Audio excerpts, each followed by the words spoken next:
Occasion ఏదైనా location ఎక్కడైనా తెలుగువారి వేడుక అంటే ఆలివ్ మిఠాయి ఉండాల్సిందే. జమ్మూ కాశ్మీర్ ఉగ్రదాడి తర్వాత భారత్ లో ఉన్న పాకిస్తానీ పౌరులు దేశం వదిలి వెళ్లాలంటూ ఇప్పటికే కేంద్ర ప్రభుత్వం హెచ్చరికలు జారీ చేసింది. ఇందులో భాగంగా 48 గంటల టైం ఇచ్చింది. అయితే కేంద్రం ఇచ్చిన టైం నేటితో పూర్తి కావస్తోంది.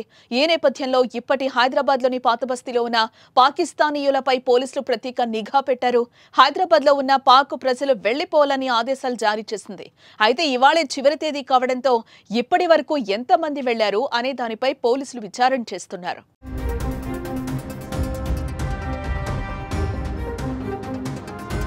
ఇదిలా ఉంటే తెలంగాణ వ్యాప్తంగా 230 మంది పాకిస్తానీయులు ఉన్నట్లు డీజీపీ జితేందర్ తెలిపారు. వీరిలో 199 మంది లాంగ్ టర్మ్ వీసాలు కలిగి ఉన్నారని, కేంద్ర హోంశాఖ ఆదేశాలతో ఈ లాంగ్ టర్మ్ వీసాలు ఉన్న వారి జోలికి వెళ్లట్లేదని, మిగిలిన 31 మందికి షార్ట్ టర్మ్ వీసాలున్నాయని, వారి వెంటనే దేశం వదిలి వెళ్లిపోవాలని అన్నారు. లీవ్ ఇండియా పేరుతో ఇప్పటికే కొంతమందికి నోటీసులు ఇచ్చాము.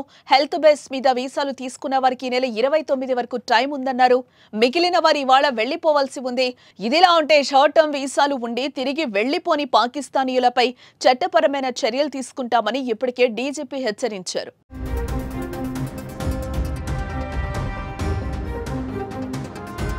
ఇక ఇవాళ చివరి రోజు కావడంతో పాతబస్తీలోని పాకిస్తానీయులపై పోలీసులు ప్రత్యేక నిఘా పెట్టారు.